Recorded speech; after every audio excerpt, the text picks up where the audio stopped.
Pues bueno, buenas tardes. Estamos muy contentos de que nos acompañen en este webinar que hemos preparado para todos ustedes con un tema muy polémico, pero de mucha importancia y sobre todo que mucha gente tiene necesidad de saber qué hay detrás de este hallazgo, ¿verdad?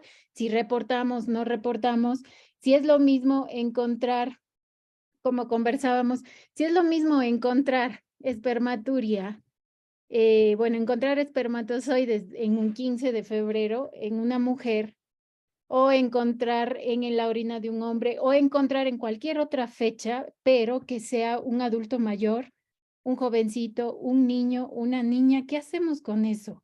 ¿Sí? Entonces para este webinar, que al final tienen que quedarse hasta el final porque les tenemos muchas sorpresas, hemos invitado a nuestro amigo, maestro y experto, miren, desde Cuenca, Ecuador, qué lindo, muchas gracias, bienvenidos, eh, para que nos hable de este tema. Y tenemos al químico Daniel Naranjo, que es ya un referente en México del uroanálisis, y él nos va pues a ayudar a ir desenmarañando todo esto de lo que es la espermaturia y qué podemos hacer cuando encontramos algo de esto, cuándo reportamos, cuándo no, o siempre se reporta, no lo sé. Escríbanos todas sus preguntas, sus dudas, las vamos a ir abordando al final del webinar. Y pues bueno, Daniel, no me extiendo más, le cedo la batuta y pues bueno, comencemos con este tema. Bienvenidos todos y pues arrancamos.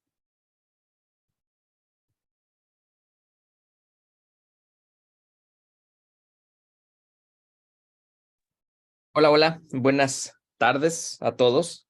No sé, de los países que nos acompañan y que estamos leyendo por aquí, de dónde hoy se conectan y tenemos el honor de poder conversar, de poder compartir esto que nos apasiona. El día de hoy, bueno, elegimos un tema que la verdad yo tenía ratísimo queriendo compartir. Incluso me acuerdo que alguna vez en el grupo de Uroanálisis compartí algo referente a la espermaturia en cuestión de esto que es polémico. ¿Por qué? Porque no nos ponemos muy de acuerdo que si se informa, no se informa, si es importante, no es importante, cuál es el significado clínico de encontrar espermas, y entonces es lo que queremos abordar en este día. Bueno, como ya me ha presentado mi amiga y colega, la maestra, ¿no? Ya es doctora, Diana Brito. Mi nombre es Daniel Naranjo y es muy satisfactorio para mí el tener a ustedes del día de hoy como compañía. Y sin más preámbulos, vamos a dar inicio a este tema. Y en este tema, como en muchos otros que ustedes saben que si por ahí ya me han escuchado en alguna otra ocasión, a mí no me agrada tanto eso, hablar como merólico, porque de pronto no sé si del otro lado hay un eco. Hace rato la química Patricia está por aquí en pantalla, algunos otros a lo mejor tienen su cámara apagada y no hay ningún problema si lo quieren mantener así, pero de pronto no sé si del otro lado alguien me está escuchando de verdad. Entonces, también para no hacerla tan aburrida, que no piensen que, bueno, aquí voy a estar 20, 40, 50 minutos, esto va a ser tedioso.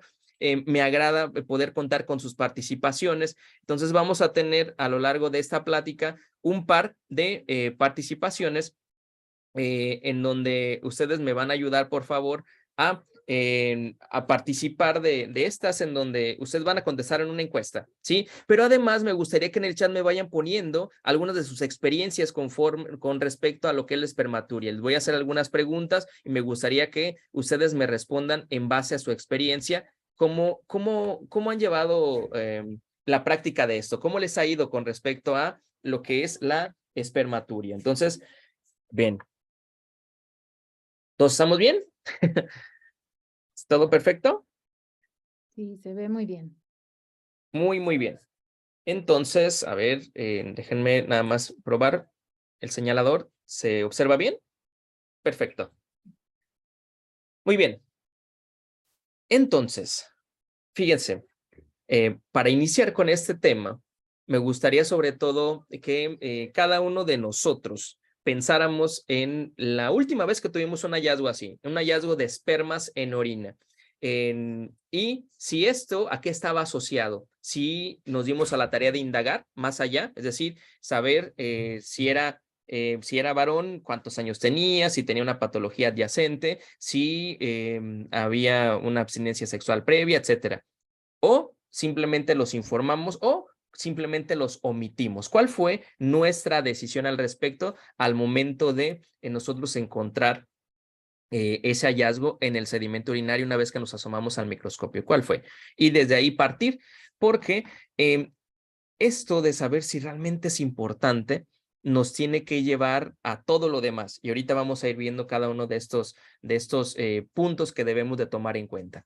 Entonces, al inicio, es cualquiera de estos dos, en donde o podemos estar como este chico que se volvió famoso acá en nuestro país, digo, hablando de México, sé que nos siguen de Ecuador, país hermoso, otros países también fuera del nuestro, y que este chico se volvió famoso porque llegaba alguien y comprando condones y él hacía no solamente esta carita que era bastante, te daba risa, ¿no? Sino hacía un gestito así como de, como intuyendo que pues, alguien se iba a portar mal, ¿no? Entonces, de pronto, la mayoría de las veces, y me ha tocado con los compañeros, es que pensamos de inmediato en eso, ¿sí? A veces de manera inconsciente, a veces de manera consciente, pero en esto de, vemos espermas en la orina y es así como de, alguien tuvo una noche feliz, alguien tuvo una mañana feliz. Y en eso muchas veces se limita en la observación de lo que tenemos frente a nuestros ojos, en esta especulación de que simplemente es algo relacionado con el coito, ¿sí?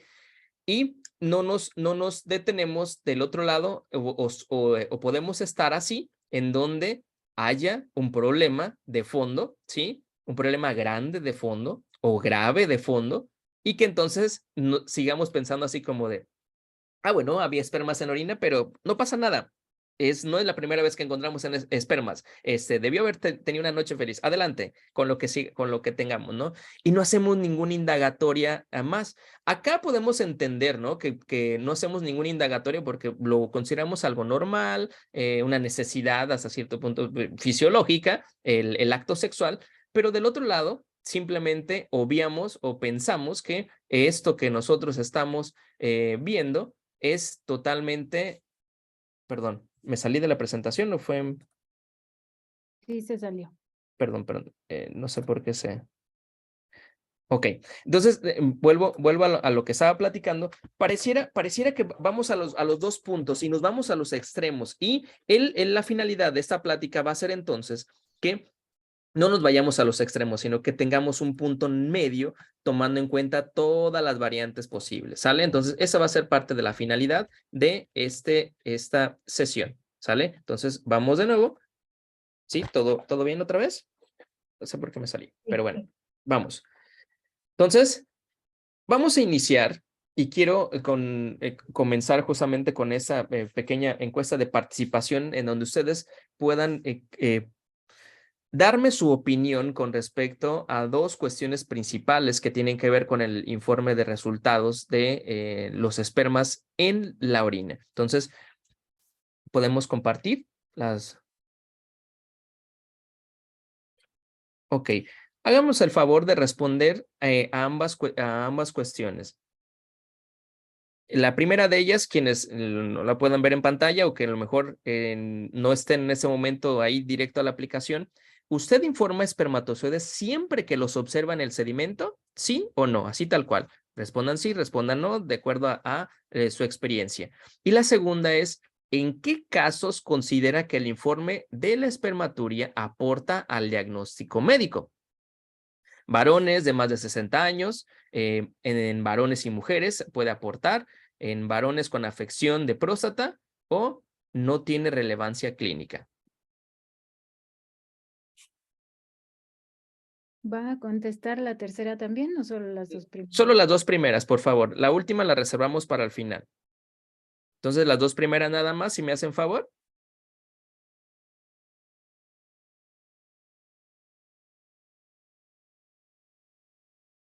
Ok, muy bien. ahorita que tenemos ahorita 26, que llegando a, vamos a dar nada más hasta 40, para no detener mucho tiempo en eso. Y mientras tanto les platico respecto a esto. No intento y no voy a intentar con esta plática cambiar completamente su manera de proceder en cuestión del informe de resultados, pero lo que sí voy a intentar es que ustedes tengan una visión mucho más amplia de este hallazgo, ¿sí? Que cada vez, ahora que lo vuelvan a ver en el microscopio, tengan una noción diferente y no limitada a lo que yo hace rato comentaba. Solamente, así como el que mejor piensa que fue una noche de pasión y que no fue, que fue algo pues, normal, como aquel que piensa que no es tan normal, pero bueno, vamos a dejarlo pasar y no indagamos más porque puede ser un contaminante y además no tendría que estar. Entonces, perfecto. Los estoy por aquí leyendo, incluso en el chat. Gracias también por estar aquí en el chat reportándose y sobre todo también respondiendo. Están incluso por aquí algunas preguntas. Vamos a dejar las preguntas al final para darle continuidad, pero mientras vayanlas dejando por favor ahí para irnos dando cuenta de qué cosas hay que responder al finalizar esta sesión. Entonces, dicho lo anterior, ahora sí, ¿cuál va a ser el contenido de esta plática? Perdón, me voy a regresar un poquito. Me voy a regresar un poquito porque en cuestión para dar énfasis a la cuestión de su participación.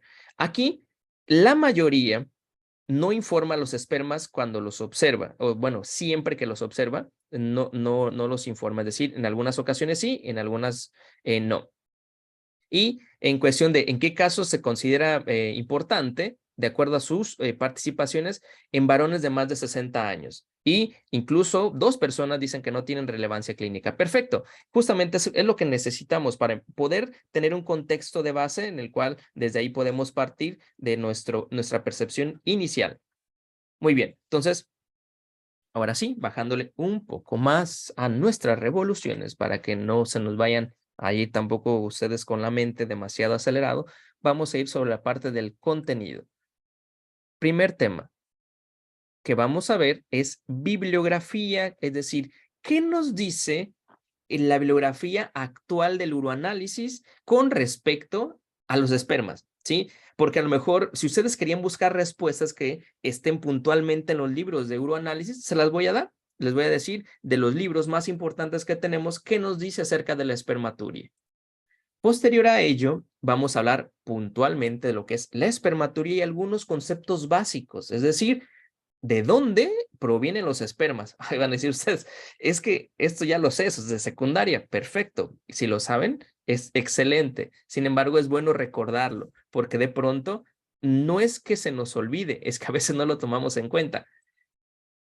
En el tercer tema, vamos a hablar de las causas que pueden generar espermaturia, en donde abordaremos no solamente lo básico, me refiero a lo más común que puede ser, que es esto de una orina recolectada post-eyaculación, sino también algunas otras causas para darle un significado clínico específico y que puede ayudar o dar incluso más información de la que consideramos. Y por último, ese es el poder responder a esta pregunta que nos hemos planteado en un inicio, que es, ¿se informa o no se informa? Y que ustedes mismos ya han respondido diciendo, sí, sí a veces, no lo informo en ninguna ocasión y que vamos a ir viendo qué tan, un panorama un poquito más amplio. Entonces, ¿qué es lo que nos dice la bibliografía respecto a la espermaturia? Esos son los libros que considero son lo más básico, ¿sí? Lo más básico del uroanálisis. Y hablo de básico no porque sean con un conocimiento muy sencillo, sino porque son lo mínimo que nosotros debemos de leer para realmente sacarnos de dudas respecto a todos los elementos formes del uroanálisis, respecto a muchas cosas que tienen que ver con el sedimento urinario. Estos 4 libros, que puede haber muchos más, pero estos 4 principales. ¿Qué dicen cada uno de ellos? El libro de Susan Strassinger del 2014, les pongo a la derecha, perdón, les pongo a la derecha lo que es el texto tal cual, ¿sí? La captura de la parte del texto y traducción, para que vean que no estoy mintiendo, sí que no lo estoy falseando, sino que lo estoy traduciendo literal. Y, por ejemplo, este libro lo que dice es que ocasionalmente se encuentran en orinas de hombres y mujeres después de las relaciones sexuales, la masturbación o las emisiones nocturnas. Rara vez tienen importancia clínica, excepto en casos de infertilidad masculina o eyaculación retrógrada. Ok. ¿Qué dice este libro de Moon del 2011? Dice que los espermas pueden estar presentes, sobre todo en los hombres, pero ya menciona otra de las causas, convulsiones epilépticas, ¿sí? Y que vamos a ver también un poquito más adelante referente a esto. El libro de Josephine Neuendorf en realidad es más un atlas, por eso casi no menciona fundamentos de muchos elementos formes, pero lo que nos dice es que no los confundamos, que podemos a veces confundir a los espermas con las levaduras, o incluso también lo puntualiza el doctor Giovanni Fogassi, que si estos tienen enredada su cola, se pueden confundir, Giovanni Fogassi acá, sí, que si tienen enredada su cola se pueden confundir con acantocitos, es decir, con eritrocitos dismórficos. Y de este otro lado, antes de pasar a lo que dice el doctor Giovanni Fogassi, pues tenemos a Nancy Brunzell, que dice que pueden estar en orina de hombres y que se debe a emisiones nocturnas, etcétera, que ya también lo vimos en otros libros. Y dice que no tienen importancia clínica y simplemente se notifican como presentes. Yo me preguntaría, pues si no tiene importancia clínica, ¿para qué informarlo, no? Eso es lo que yo le veo aquí una contradicción. Y dice que es importante informar la presencia en la orina de mujeres porque potencialmente podría identificar abuso sexual. Ok, entonces otra causa por la que podría valer la pena informarlos. Y el doctor Giovanni Fogassi realmente lo que dice es muy poco y simplemente dice que su significado clínico no está claro. No dice que sí, si no, si se informa, no se informa. Simplemente dice que no está claro y que solamente no los confundamos con eritrocitos dismórficos. Ok, eso es lo que hay respecto a la bibliografía. Y si ustedes se fijaron, no es algo contundente, no es algo que nosotros podamos decir, en base a esta bibliografía vamos a tomar esta decisión. Y es ahí donde yo les comento que necesitamos establecer nuestro propio criterio, ¿sí? Es ese criterio que nos lleve a tomar una decisión en base a la información que tenemos. Y eso es lo que vengo a proporcionarles. No vengo a cambiarles su manera de pensar, sino más bien a darles medios y que ustedes tomen sus propias decisiones. Vean. Entonces, bueno, ¿qué es la espermaturia? Básicamente es la presencia de espermas en la orina, uno solo, ¿sí? No es que espermaturia quiera decir que sean muchos espermas en la orina, no. Un solo espermatozoide en la orina sería, podemos utilizar la denominación de espermaturia, ¿sí? Y entonces, bueno, los espermas, imagínense que estuvieran ahí formaditos allá en los testículos y que dijeran, ni en su vida, a lo mejor se imaginan que pueden terminar un examen de orina. Ellos a lo mejor pensaban, o están en su mente, ¿no? Haciendo imaginando, ¿no? Que estuvieran pensando, pues cómo van a llegar al óvulo, cómo van a penetrarlo, etcétera. Y al final terminan o en la taza o en el frasco que nos van a dar para poder analizar su sedimento urinario. Entonces, hablemos un poquito acerca de estos, muy poco, en cuestión cómo se produce esta parte de la producción de espermas, de la eyaculación y demás. Primero, bueno, entender que se trata de un control neural, primero de la erección, pero no vamos a hablar a fondo de esto, y después de la eyaculación, en la que participa el sistema nervioso autónomo y en cuestión de algunos impulsos nerviosos, sobre todo va del parasimpático, simpático, parasimpático, ¿sí? En donde va a haber este tipo de estímulos que van de un lado para otro, ya sea de los genitales hacia el cerebro, y de ahí a médula espinal, en donde van a tener esa conexión. Desde la excitación hasta la etapa de la emisión, que es así la que nos va a interesar, porque en la etapa de la emisión es justamente donde se van a agrupar los espermas para ser expulsados y en donde, por ejemplo, empieza el conducto deferente que va, ahorita vemos una imagen, que va de los testículos hacia la uretra, empieza a tener movimientos peristálticos para trasladar a los espermas a la ampolla vesical, perdón, a la ampolla prostática, ahorita lo vemos, y esta se contrae y se mueve a su vez a la uretra para poder a su vez dar una señal de que esto necesita ser expulsado. Esto de aquí, en donde está la etapa de emisión, donde llegan a esta ampolla, es el momento en el que nosotros como varones somos los que realmente tenemos esa sensación de vaciado, es decir, de llegar a un punto del éxtasis del orgasmo, es decir, ya no puedo más, necesito, en ese caso, eyacular. Ese es en ese punto de la emisión y del llenado de esa ampolla. Y vamos a ver, por ejemplo, miren, acá es donde se generan los espermatozoides, están los túbulos seminíferos. Estos túbulos seminíferos van a conectar por esos conductillos eferentes, van a conectar con lo que es el epidídimo.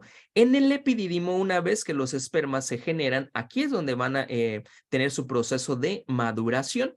Y después, ya que comienza, bueno, ya que está en esos espermas listos para poder salir, van a empezar a trasladarse, pero a lo que es el conducto deferente. Esos conductos deferentes, aquí los vemos ya un poquito más junto con todo lo que es el vejiga o el aparato urinario, porque ya estaría fuera de los testículos. Esos conductos deferentes van a conectar a su vez con la parte de la uretra, ¿sí? Y esa es la que yo les hablaba hace rato. Esta ampolla, en esta ampolla, cuando los espermas lleguen en el momento de la excitación, lleguen a este punto, es donde ya va a haber esa necesidad de eyacular y en donde entonces se va a unir junto con el semen producido por la vesícula y el semen producido por la próstata. Y entonces habremos de tener los tres flujos. Díganme, por favor, si es que si conocen el dato, ¿en qué proporción se estaría dando el semen? Es decir, ¿hay más semen en la parte de los conductos deferentes? ¿Hay más semen en la vesícula seminal? ¿O hay más semen en cuestión de la próstata? ¿En dónde es donde se da la mayor cantidad de semen? Y porque eso nos va a servir, ese dato nos tiene que ser de utilidad para lo que vamos a ver, perdón, al finalizar también o la parte concluyente de este tema. Pero bueno, entonces aquí es donde se va a dar. Entonces, una vez que se junta, van a salir por la uretra y van a ser expulsados. Entonces, un dato con referencia a lo que es el semen y su proporción.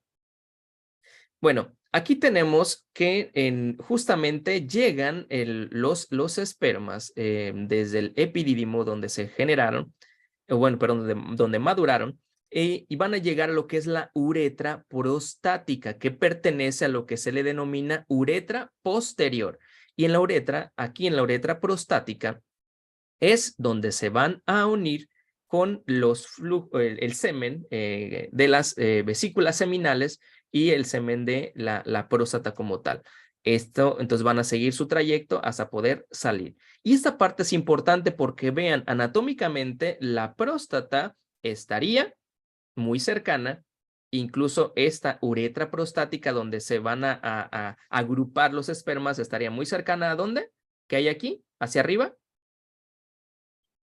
La vejiga. Sí, la vejiga. Entonces, relación, sí, yo creo que ya vamos entendiendo esa parte de la relación que existe. Bien, ¿cuáles son las presentaciones de los espermas? Los espermas se pueden presentar así en solitario, es decir, aquí está un esperma, lo podemos ver, está ahí un esperma en más campos, a lo mejor no vemos ninguno, en 15, 20 campos volvemos a ver otro, ¿sí? Es una manera en que los podemos observar. Pueden estar junto con macrófagos, esto que vemos ahí es un macrófago y que incluso si ustedes también han analizado el líquido seminal haciendo un espermograma, los macrófagos son algo que podemos observar también en el eyaculado. Entonces, normalmente cuando vemos espermas pueden estar acompañados de macrófagos. Además de macrófagos puede haber espermátides, que es una espermátide degenerada y una un poquito más conservada, y que también pueden aparecer en el sedimento urinario.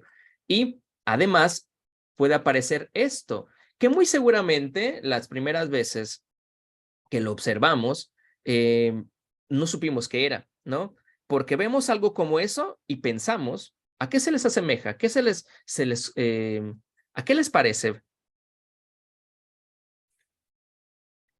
Un cilindro, ¿no? Un pedazo de un cilindro puede ser una célula, pero no puede ser una célula así de grandotota, pero a lo mejor es lo primero que se nos viene a la mente, o una célula o un pedazo de cilindro séreo. Esto no tiene una forma de cilindro séreo, se ve más redondito, pero hay ocasiones en que el semen sí adopta una forma muy parecida a un cilindro. Entonces ahí es donde nos puede llegar a confundir.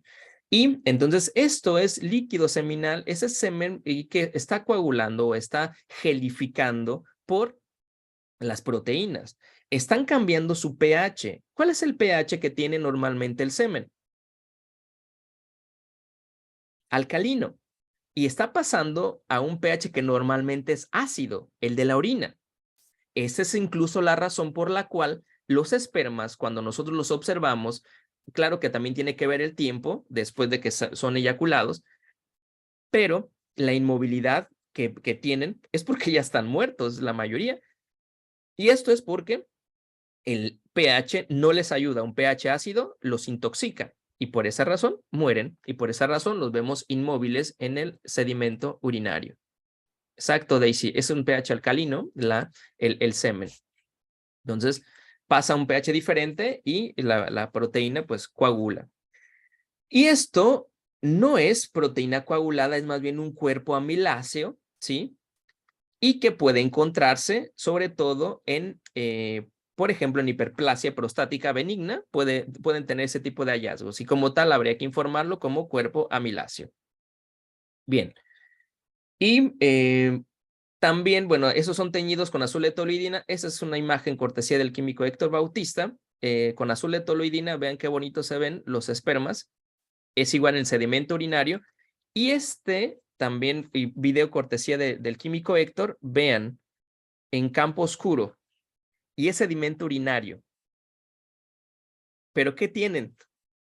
Movilidad. Muy seguramente, no solamente estaba muy reciente la emisión de estos espermas, sino que también el pH les favorecía, porque como si tenía un pH alcalino, la orina, pues entonces le favorecía para que el esperma no muriera y pudieran tener ese movimiento.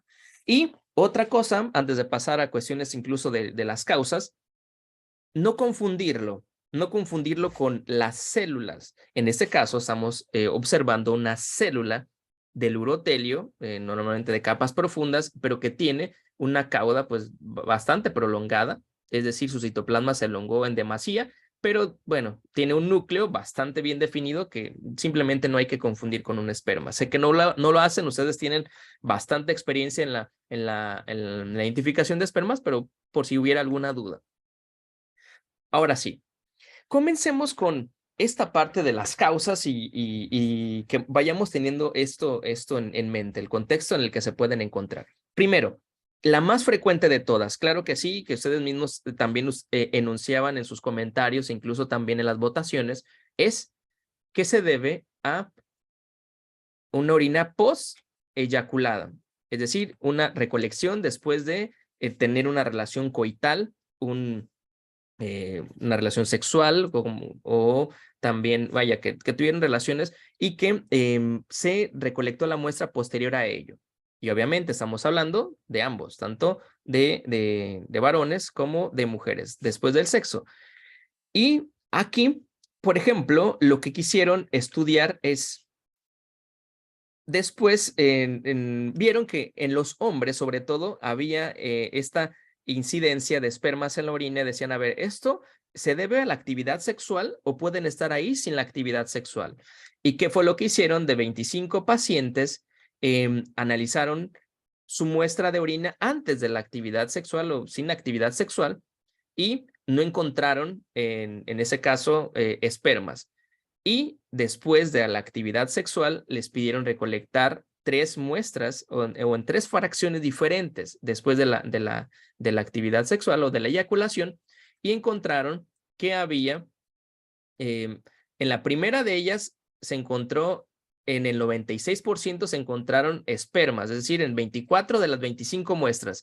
En la segunda fracción solamente 15 de las 25 y en la tercera fracción 12 de las 25, que quiere decir que básicamente conforme más lavamos la uretra, menos espermas se alcanzan a observar. Sí, pero aquí la parte concluyente o la parte importante es que los espermas están, sí, después de la eyaculación, sí, y que están ahí nada más como pues contaminante de la muestra y que en un lavado de la uretra que lo hace la orina va a estar llevándose espermas y van a aparecer en la orina. Hasta ahí vamos bien, creo que todo eso ya lo conocíamos, ¿no? Pero simplemente saber desde cuándo está este conocimiento. Esto está, aquí está 1984 y ya se sabe esa parte.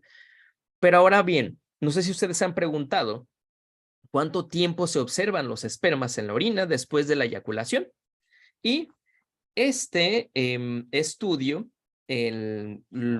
nos da luz al respecto. Son pocos los estudios que hay, pero este en particular nos da un poquito de luz al respecto. Primero, ¿por qué razón se llevó a cabo ese estudio? Una cuestión muy particular. Resulta que había un caso legal de un cuidador de 45 años que estuvo acusado de violar a una mujer de 97 años. Es decir, cuidaba a una ancianita y a esa ancianita, porque le estaban sospechando de infección de vías urinarias, le hicieron un examen de orina y observaron espermas en su muestra, ¿sí? Espermas en su muestra de orina.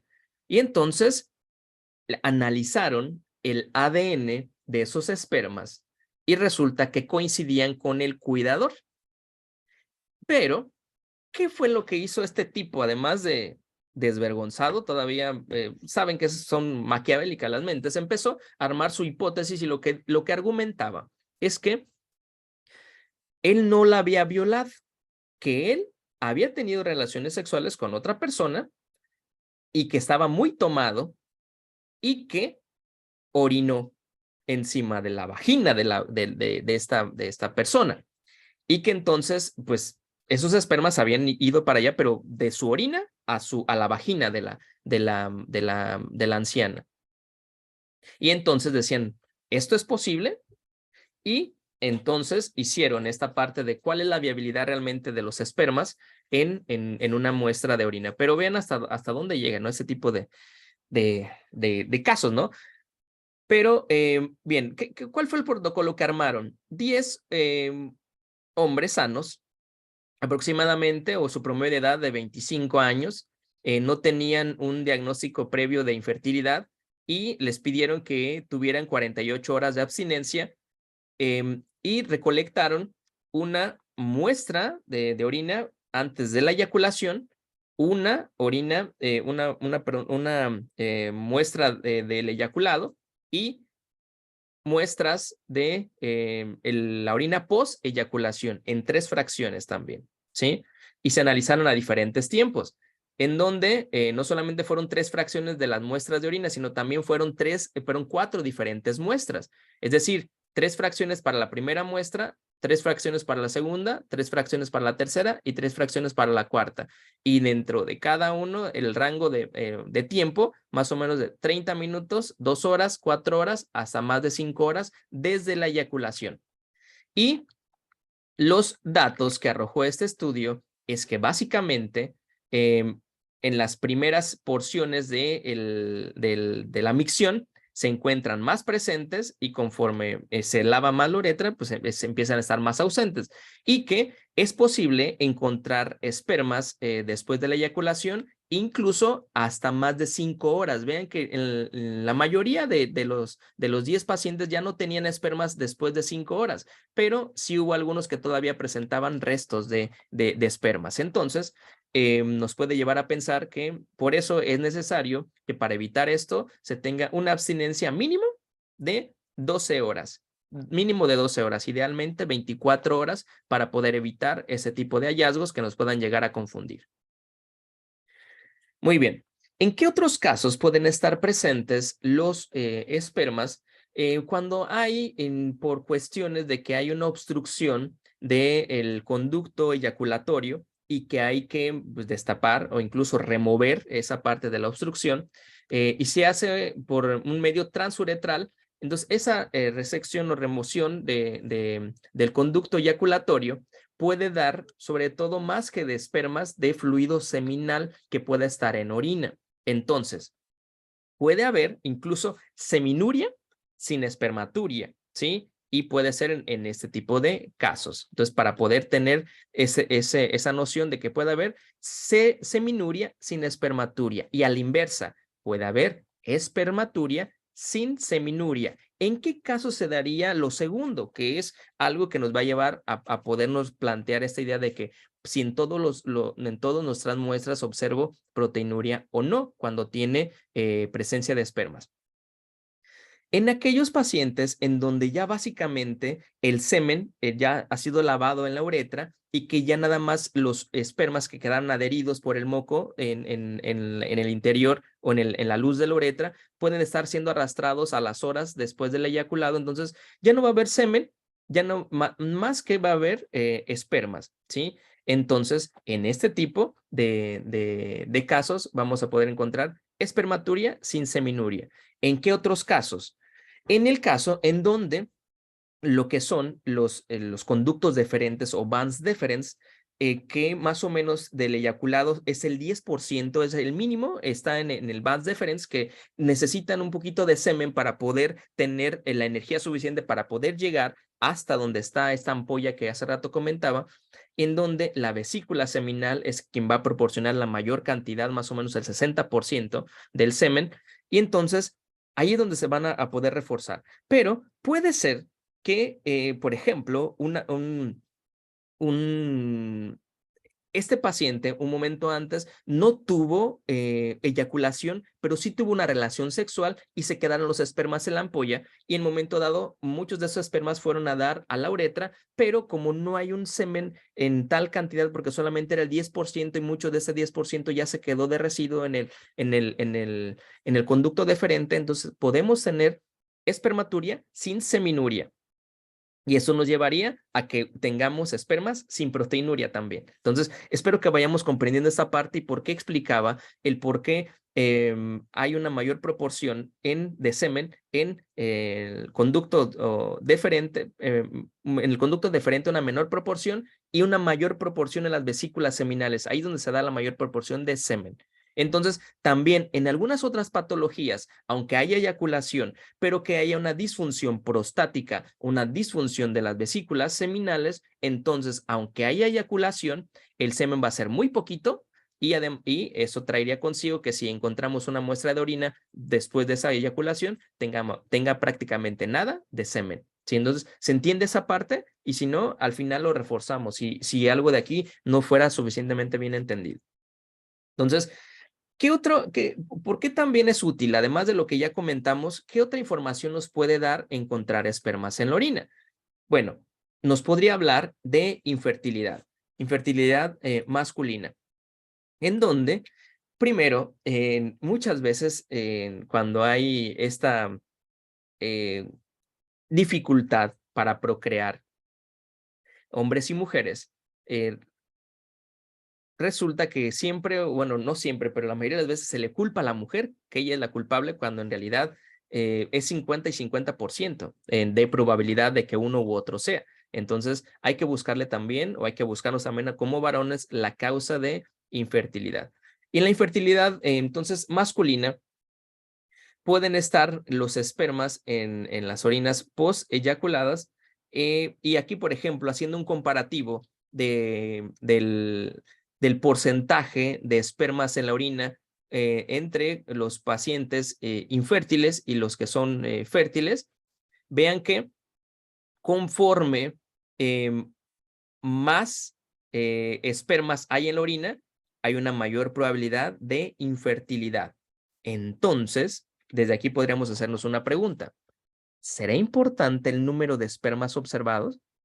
Y que justamente por eso les ponía que hay diferentes presentaciones de los espermas. De pronto podemos encontrar uno por campo, 3, 4 por campo, y de pronto podemos encontrar hasta 50 por campo. Entonces, parece ser que sí es importante la cantidad de espermas que observemos para asociarlo sobre todo con un caso de infertilidad. Y también incluso hay otros estadísticas o bueno, estudios en donde se plantearon esta pregunta de, a ver, ¿qué es normal? Si yo veo espermas en orina, ¿cuánto sería lo normal de ver espermas en orina en un paciente que no tiene problemas de fertilidad? Y nuevamente, algo muy similar a lo anterior, conforme más porcentaje de espermas en orina hay una mayor probabilidad, de infertilidad. Y acá lo vemos también en este esquemita, que conforme en la infertilidad hay menor volumen de semen y hay también mayor porcentaje de espermas en la orina. Y entonces, basado en esto,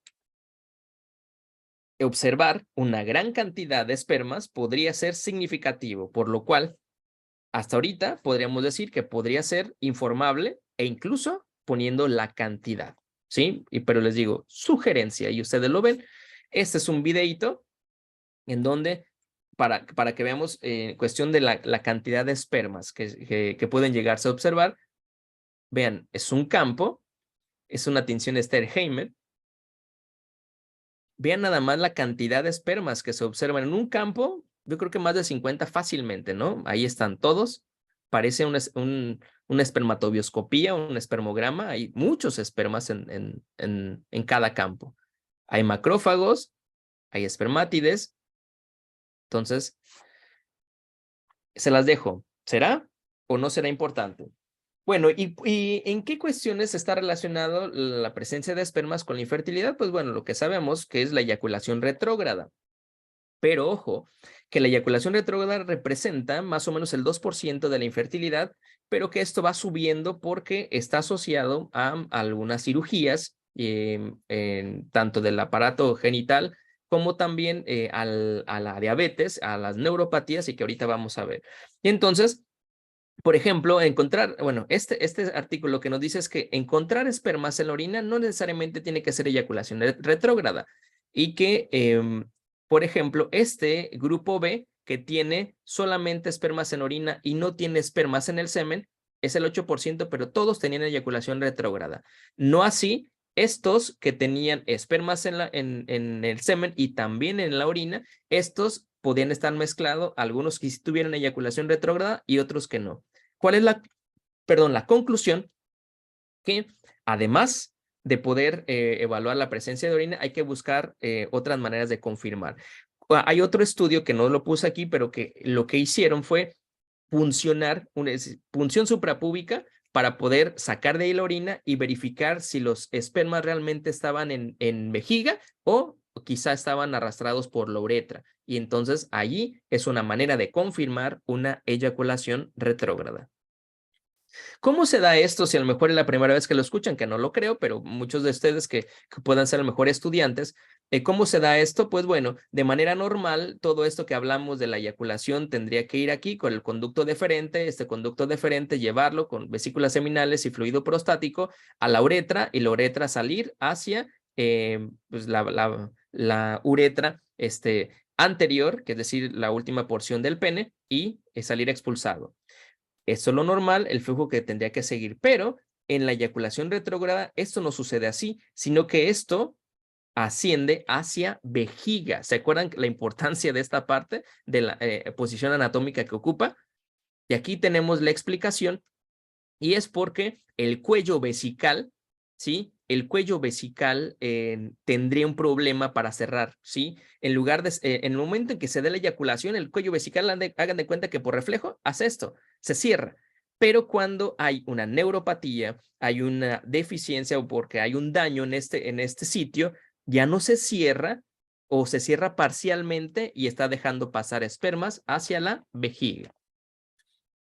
¿Cuáles son las causas de la eyaculación retrógrada? Neuropatías, lesión del cuello de la vejiga, una resección de la próstata, fármacos antidepresivos podrían generar eyaculación retrógrada, pérdida de la inervación simpática del cuello vesical por disección de ganglios linfáticos, trauma espinal, resección abdominopélvica y puede ser por una causa desconocida.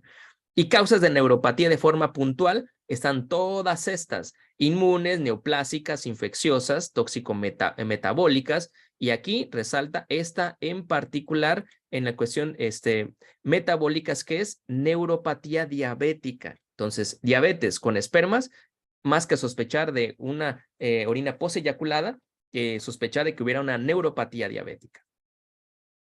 También, ¿para qué puede ser utilidad? Para evaluar el desarrollo puberal, porque se ha visto incluso que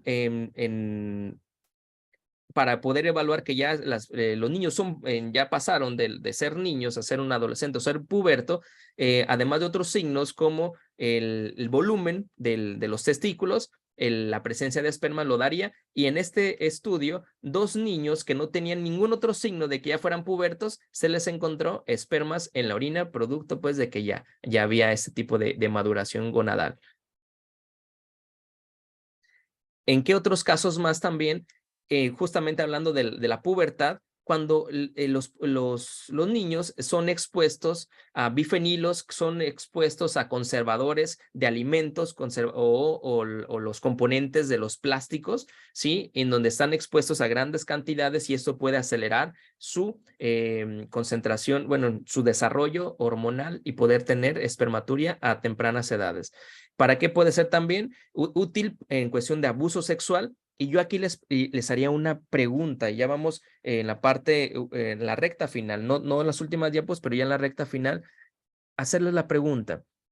En cuestión del abuso sexual, normalmente decimos, si se trata de una niña es abuso sexual.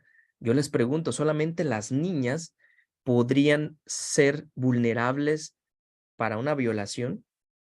¿Solamente las niñas, o también cualquier mujer o a cualquier edad? Ya lo vimos en un caso, una anciana de 96 años, no solamente niñas, y no solamente personas que son así de vulnerables, sino incluso mujeres que ustedes las ven muy, ¿cómo decirlo? Que pueden ser independientes, que realmente pueden hacer todas sus actividades, y que son sometidas a abuso sexual, y que esto podría ser un indicio. Entonces, ojo también con lo que omitimos.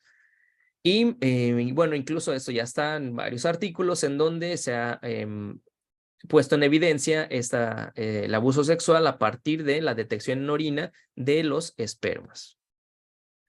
Y de las últimas causas también es la epilepsia. Y si ustedes tienen algún paciente con crisis epilépticas, un varón obviamente, pues bueno, puede tener espermaturia, y que no necesariamente sea por una polución nocturna, es decir, por un sueño húmedo o por una masturbación o actividad sexual, sino simplemente por la epilepsia, por esos impulsos que les llevan a eyacular sin necesidad de tener una relación coital.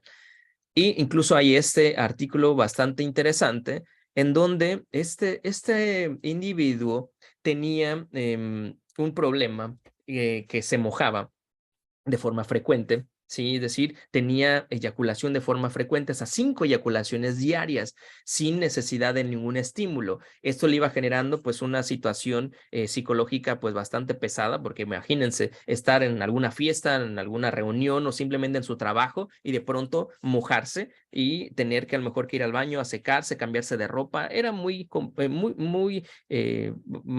difícil para él. Entonces acude al médico, empiezan a evaluar, dicen, bueno, es que tienes antecedentes de alguna cuestión neuronal, no, epilepsia, no. Le hacen estudios y le encuentran, bueno, a partir de un encefalograma encuentran epilepsia, y que aquí comprender que la epilepsia no quiere decir que tengan esas crisis epilépticas. Ahí estaríamos hablando de una epilepsia difusa, o de todo, la parte del cerebro. En cuestión de este tipo de hallazgos, estamos hablando más bien de casos puntuales en donde unas zonas específicas del cerebro están siendo afectadas en esa transmisión de impulsos nerviosos, y eso es justamente, coincidentemente, era con la parte de sus genitales, y le hacía eyacular sin algún estímulo. Entonces, la espermatorrea por epilepsia parcial o total puede ser también encontrada en el sedimento urinario con la espermaturia. Y esa es la última de sus participaciones, por favor. Ahora sí, respóndanme a esa pregunta que les hacía junto con las otras dos, que es la pregunta número 3, que es: en todas sus muestras donde ustedes observaron espermas en la orina, ¿la tira reactiva les da positivo albúmina? Sí, en todas. No, no me da positivo albúmina. O no en todas, pero sí en la mayoría. Me gustaría conocer su experiencia, por favor, al respecto. Y mientras voy leyendo algunos mensajes aquí en el chat, por si hubiera algo que...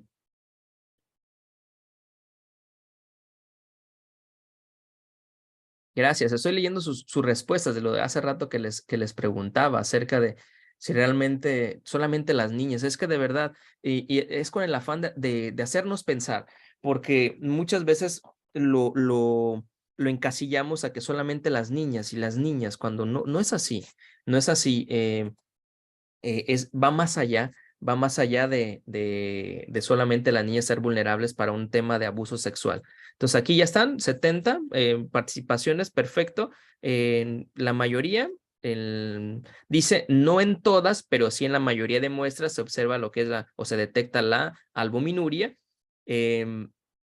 19 de 72 dice no me da positivo albúmina, ¿ok? Y 5 personas dice sí en todas las muestras. Perfecto. Muchas gracias. Vamos a darle continuidad para ya ir concluyendo con esta plática. Entonces, en cuestión del falso positivo a albuminuria, es algo que debemos de tomar en cuenta, ¿sí? Es algo que sí o sí debemos de tomar en cuenta. Incluso ya hay artículos en donde ya se estudió esta parte como posible contaminación. ¿Qué es lo que se hizo aquí?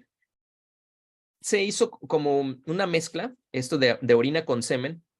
Es algo artificial, en donde se vio un control que era orina con agua, con orina con semen, y se vio que realmente reaccionaba no solamente a la tira reactiva, porque este estudio no se hizo con tira reactiva, se hizo con inmunoturbidimetría, es decir, un método mucho más específico y mucho más sensible, y entonces ahí se comprueba que sí, y si da positivo en ese tipo de ensayos, con mucho mayor razón en tira reactiva. Entonces, cuando observemos espermas y la tira reactiva nos marque positivo a albúmina, hay que poner una nota que esto puede ser un falso positivo debido a la seminuria que estamos teniendo o espermaturia que estamos observando.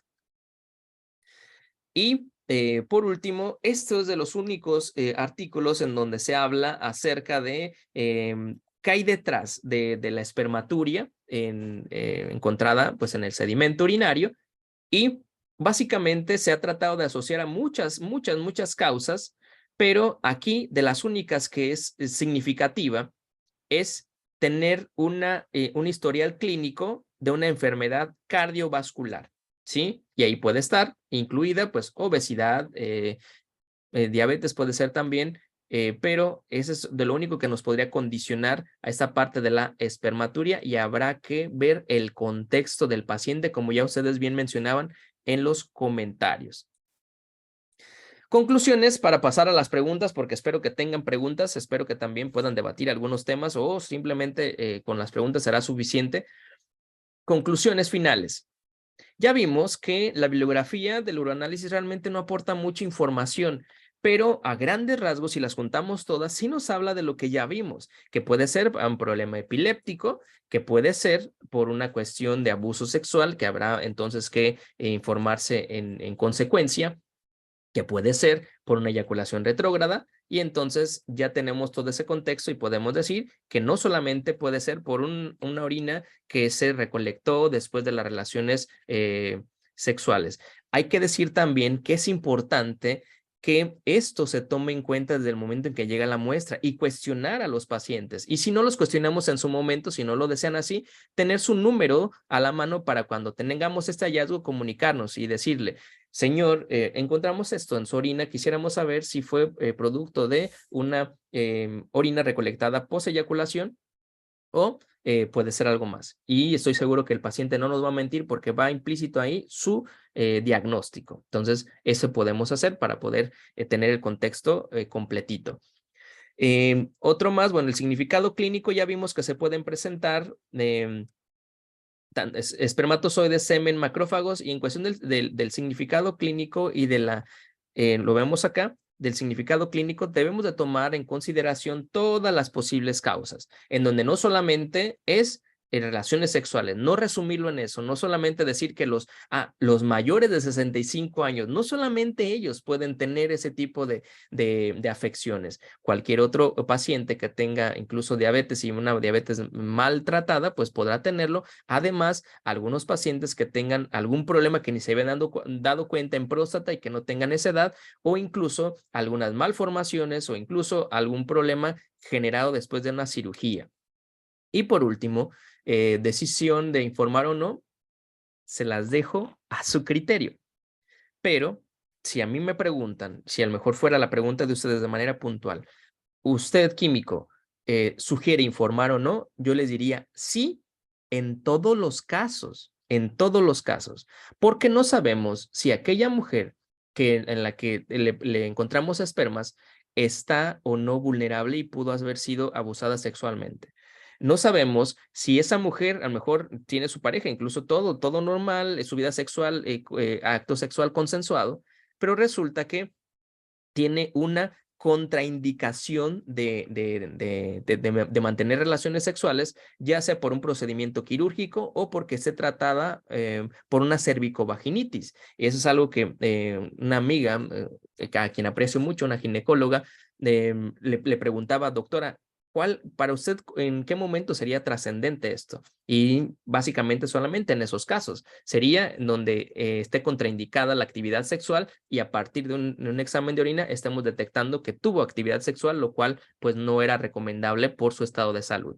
Y en cuestión de varones, pues básicamente hasta en adolescentes puede ser que no sea una cuestión de un sueño húmedo, una masturbación o porque el chiquillo es calenturiento, ¿no? Que de pronto así lo dicen, no, sino simplemente puede deberse a otras causas, incluso exposición en altas concentraciones a conservadores y incluso pues el plástico del que están en donde están almacenados muchos alimentos. Entonces, con esto concluyo esperando que haya sido un tema que haya cumplido con sus expectativas, sobre todo que les haya dado un panorama distinto a esto que de verdad es común encontrarlo, pero que en ocasiones no sabemos cómo entrarle. Le informamos o no, es que luego le voy a generar un problema. Sépanse ustedes que en determinado momento, si ustedes tienen este tipo de hallazgos y no lo informan,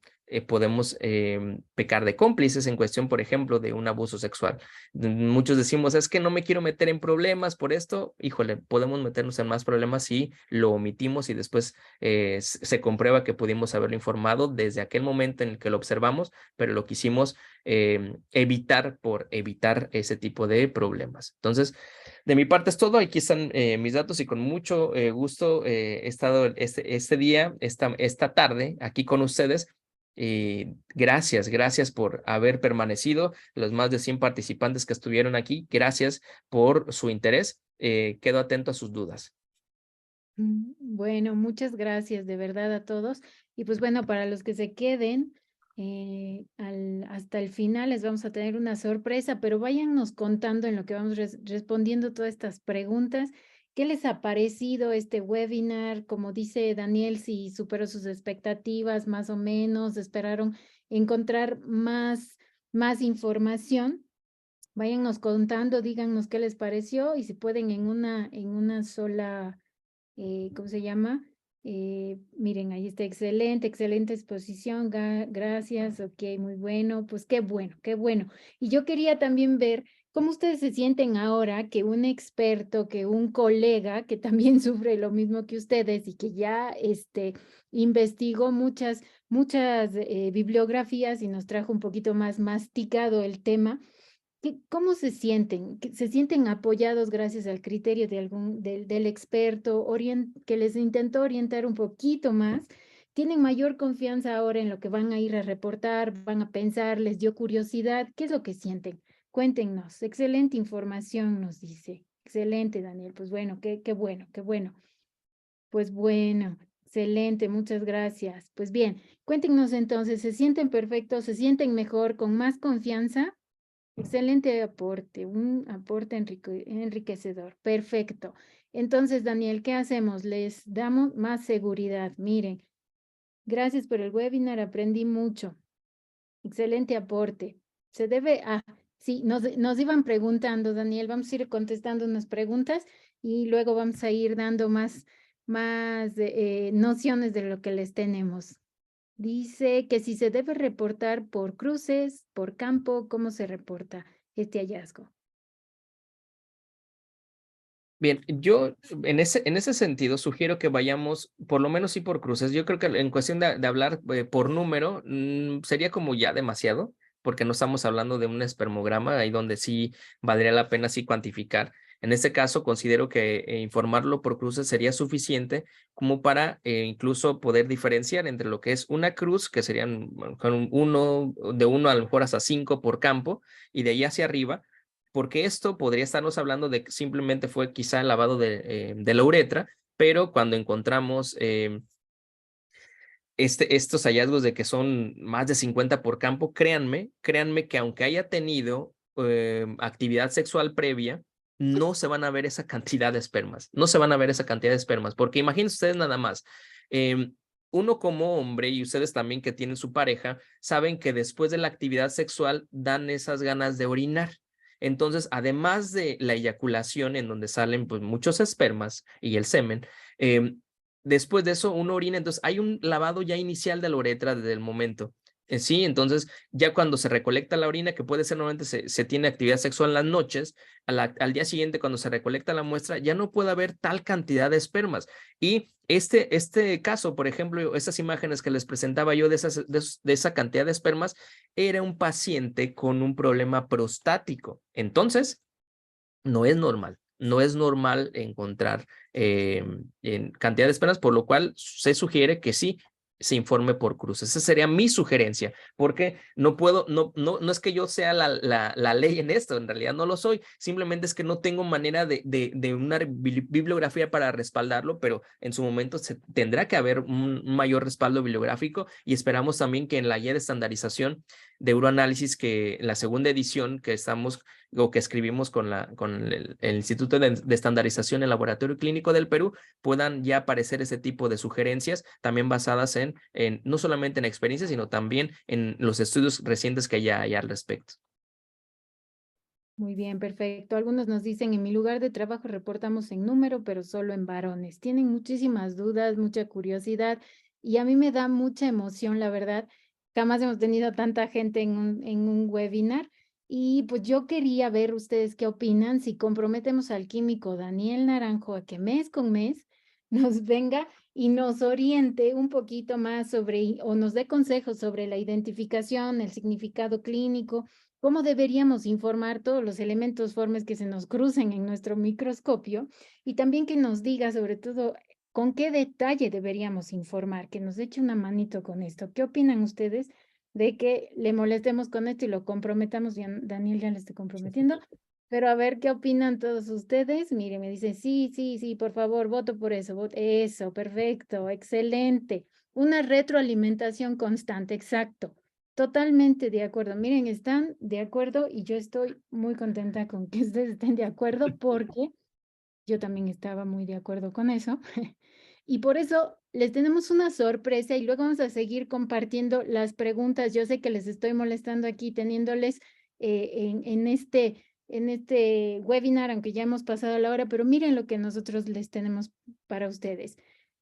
Les traemos un programa de entrenamiento de uroanálisis con el químico Daniel Naranjo, porque nos pone que si sientes que por más cursos que han tomado y se han seguido confundiendo con muchas estructuras en el sedimento urinario, sienten que ustedes reportan lo básico y sin tener tanto detalle, es decir, que no le ponen nombre y apellido pues a todos estos elementos formes que ven en el microscopio, pues nosotros les traemos este programa de entrenamiento en donde ustedes deben de tomar acción ya, pero fíjense lo que les tenemos.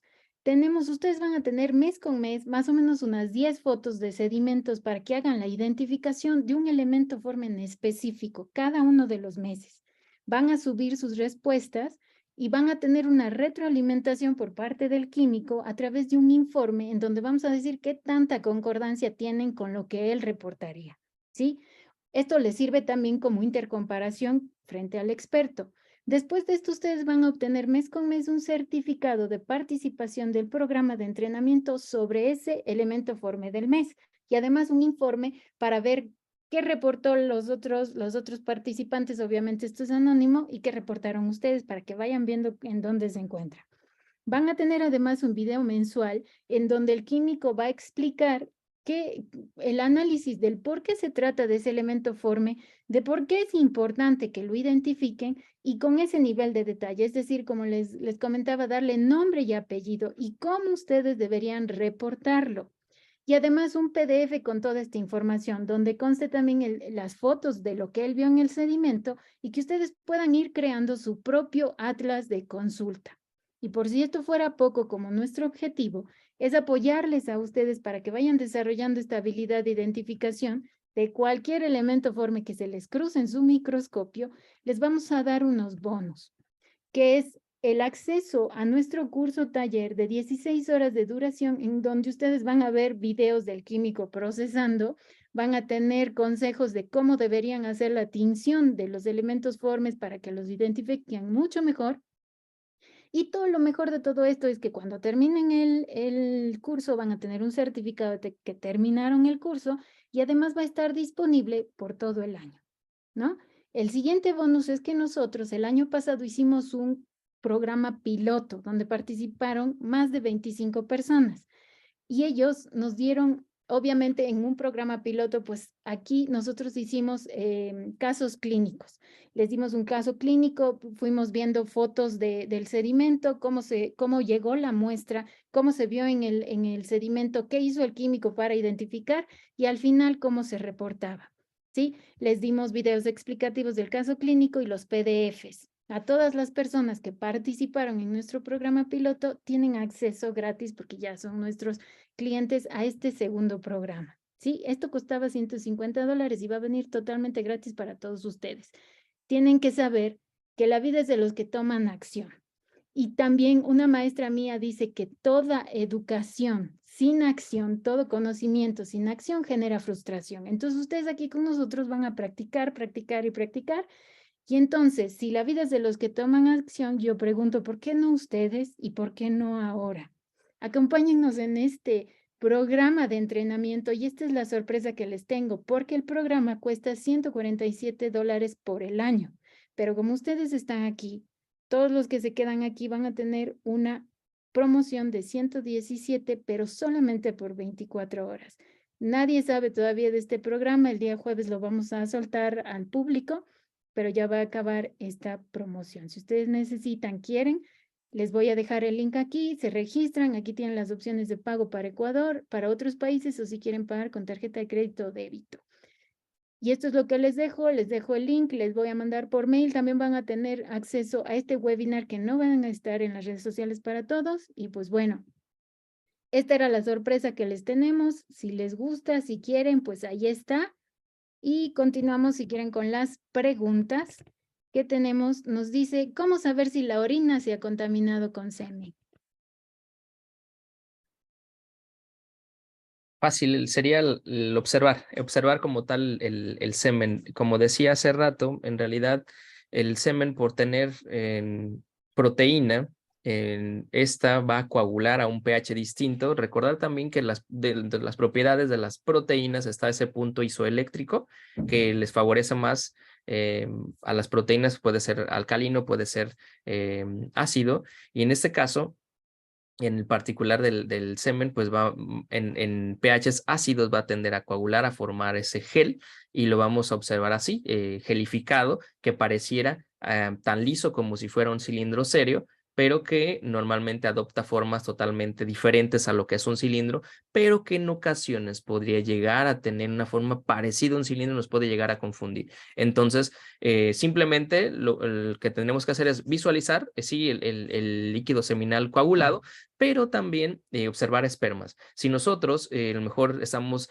queriendo comprobar que realmente se trata de semen, entonces si hay un esperma, ya con eso ya lo hicimos. Está la morfología compatible, que sería del líquido, del semen, más la presencia de espermas, entonces podemos decir, sin mucho temor a equivocarnos, que se trata de seminuria.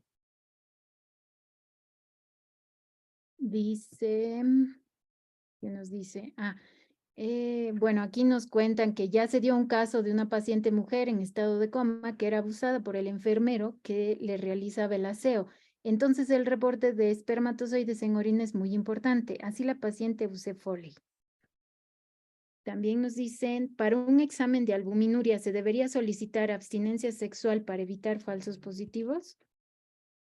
¿Para un qué, perdón?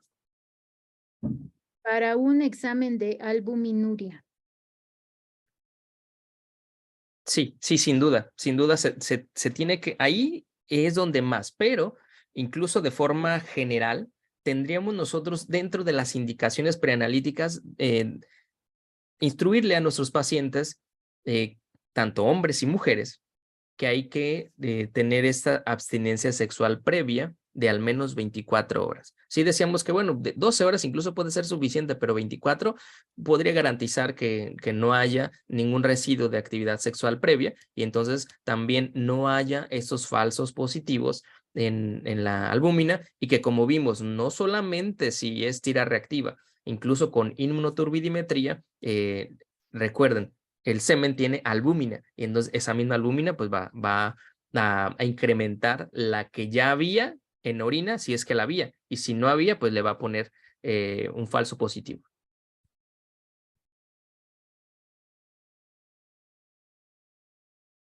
Perfecto, nos dice, bueno, aquí nos dice, a ver si entendí, si hay espermatozoides en la orina y la microalbuminuria está positiva, ¿se debe poner la nota porque es falso esa presencia de microalbuminuria? Es correcto, sí. Allí, por ejemplo, podremos a lo mejor pensar, es que necesito ver el semen coagulado para saber que realmente había seminuria. En muchas ocasiones, incluso les decía, depende del pH, puede ser que el semen no coagule, que no se vea, entonces por tener la albuminuria positiva y ver nosotros al microscopio los espermas, podríamos o tendríamos que poner la nota porque puede ser que no haya tenido semen y que esa albúmina detectada en realidad sí venía de la orina, pero ¿cómo podemos estar seguros de ello? En realidad no podemos estar seguros, razón por la cual convendría poner la nota. Sé que muchos de ustedes dirán, pues yo desde que veo espermas y en ese tipo de pacientes yo prefiero pedir una segunda muestra. Y excelente, también es una buena medida. Sin embargo, no en todos los pacientes podemos aplicarla. Entonces, porque no en todos los pacientes podemos aplicarla, es importante poder tener este tipo de consejos de agregar notas que puedan ayudar a la interpretación de los resultados. Y si nosotros podemos solicitar una segunda micción indicándole la manera correcta de recolectar con la abstinencia previa, excelente. Y de esa manera incluso nosotros aprenderíamos la diferencia en hallazgos del sedimento con una muestra bien recolectada, con abstinencia previa y que desaparecería tanto espermaturia como posiblemente la albuminuria. Y si no desaparece es porque ya el paciente, pues en realidad sí tenía una albúmina que no provenía de semen, sino más bien provenía pues del filtrado glomerular. Ok, dice, en caso de que la tira marque proteínas y se hallen espermatozoides, ¿se debe reportar como proteínas positivo? Yo incluiría la nota.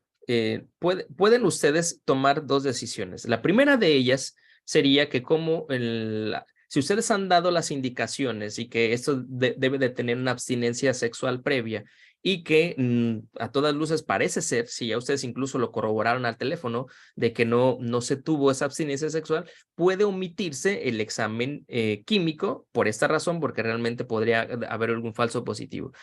Pero si nosotros no tenemos información de cómo fue obtenida, la cuestión de la abstinencia, si puede tener alguna otra patología, podríamos dejarlo, el examen químico, y poner la nota indicando que puede tratarse de un falso positivo. Ok, nos dice, Bueno, para la microalbuminuria deberíamos de pedir abstinencia de 3 días mínimo. No es necesario tanto, más bien, cuando menos 24. Si se quieren poner mejor un poquito estrictos, 48 horas. Yo le digo que ya no castiguen tanto a sus pacientes. 72 horas es demasiado. Dice, ¿cómo preservar la muestra de orina y durante qué tiempo se conserva por algún problema legal? Ah, miren, en cuestión de lo legal, ahí más bien tendrían que verse procedimientos, es decir, cuando la investigación concluya, pues ese será el momento de poder desechar la muestra, pero justamente se relaciona con una de las preguntas que leí así de rápido, de pronto cuando estaba leyendo sus comentarios de cuáles serían como los consejos cuando tenemos una orina de una niña, ¿no? Que puede estar o que puede ser que ha sido por abuso sexual, ¿no? Bueno, no puede ser. Si es una niña, a todas luces abuso sexual, no puedes tener consensuada, incluso menor de edad, se podría considerar abuso sexual. Ustedes saben que cuando no hay una conciencia completa, no puede hablarse de una relación consensuada. Pero bueno, una niña menos de a lo mejor de 10 años y que hay espermas en su orina, aquí lo primero que se tendría que hacer es corroborar que esa muestra sea de ella. Y eso es lo primero. Y eso tendríamos que no haya sido que a lo mejor la mamá, porque la hija no orinó, ella haya orinado. Una cuestión así que a veces que parece increíble, lo sé, parece increíble, pero sucede. Entonces, descartar ese tipo de cosas, que no hayan cambiado la muestra en casa, ¿sí? Que no hayan, si los papás, bueno, si la familia completa fue a hacerse estudios, ahí hay un riesgo muy grande de que hayan confundido las muestras. Ok, se elimina ese posible error. Ahora, en el laboratorio, si al momento de llegar no nos equivocamos al identificarla, ok, se elimina ese error o se descarta por completo cuando estamos procesando, que no nos hayamos equivocado al montar el sedimento de esa paciente, ¿sí? Y cuando todo eso ya se ha ido como descartado, ahora sí, lo que tendríamos que hacer es notificar, en ese caso, si nosotros no somos el jefe de laboratorio, el responsable sanitario, tendríamos que notificar al responsable sanitario, porque en teoría él tendría que hacerse cargo de esa parte y él tendría que acudir, en ese caso, con el médico tratante para indicarle la situación y ellos a su vez dar parte a las autoridades. Y ellos tendrían que tratar ese asunto. Y nosotros, ¿cuál sería como la manera de podernos respaldar? Foto de la muestra, foto incluso del proceso, es decir, aquí está la muestra, te graban metiendo en el tubo, en la centrífuga, sacando la centrífuga, montando el sedimento, todo el procedimiento para que vean que la muestra no se cambió, se monta, se observa al microscopio, se graba también incluso la manera en que se está observando ahí o en el campo que se observó el esperma. Esa sería nuestra evidencia para respaldarnos ante cualquier situación y poder resguardar la muestra hasta que, en ese caso, las autoridades lo consideren conveniente. Esa sería la manera. Incluso, obviamente, ahí tendrían, a partir de eso, la indagatoria, pues tendrían que hacer estudios adicionales que implicarían incluso poder muestrear la vagina de la nena y poder ahí rastros de líquido seminal y también incluso la presencia de espermas. Entonces, ese sería el procedimiento sugerido. Sobre todo, primero descartar todos esos puntos de error porque puede ser ese el error y entonces a lo mejor nosotros ya dimos parte o el médico dio parte a las autoridades y resulta que el problema estaba en casa. Entonces no cometamos ese grandísimo error de hacer algo grande cuando no lo era, ¿sí? Pero cuando sea conveniente, vamos a hacerlo, pero de la mejor manera posible, siempre respaldando nuestro trabajo y que al final de cuentas no fuimos nosotros no fuimos los culpables, ¿sí? No nos pongamos en ese escenario, sino más bien podemos colaborar para que se dé con este tipo de personas. Perfecto, perfecto. Pues bueno, hagamos una sola, la última pregunta porque ya nos hemos pasado bastante el tiempo. Y están también muy curiosos acerca del programa y estoy muy contenta por eso. Pues bueno, si tienen cualquier duda, cualquier pregunta, nos mandan por mensaje, por el chat. Les dejé el link del programa también para que lo vean y pues cualquier cosa les vamos a mandar un mail también con el link del webinar Así que estén pendientes de su correo, vean, no nos manden a bandeja de no deseados, y pues estén pendientes, les mandamos el link también donde pueden pagar. Dice, buenas noches, doctor. Con relación a los equipos automáticos para uroanálisis, ¿habrá un buen criterio sobre la espermaturia? Considero que no. Hay algunos que puede ser que sí, los de más alta tecnología, pero incluso, si no mal recuerdo, hay ya se ha documentado que muchas veces los espermas los confunden con levaduras. Entonces, siempre que tengamos a lo mejor incluso como eh, l- la inquietud o la duda, la microscopía manual es el estándar de oro. Pero en aquellos pacientes, sobre todo diabéticos, sí, claro que es más frecuente que encontremos levaduras, ¿sí? Pero hay que confirmar que así sea, porque puede ser que esté detectando levaduras en lugar de espermas. Eso pasa con algunos equipos. Es que realmente la morfología es similar y puede pasar como tal, incluso porque pues la cola del esperma pues es apenas visible, ¿no? Y ante esta tecnología luego suele pasar desapercibida y podría parecer una levadura. Entonces, considero que sí es buena, pero siempre habrá que confirmar, insisto, sobre todo pacientes diabéticos, porque en estos, si bien es cierto, lo más frecuente es la funguria, la presencia de levaduras, también pueden tener una neuropatía diabética y por consiguiente tener una posible eyaculación retrógrada y también que pudo haber sido detectado con la espermaturia.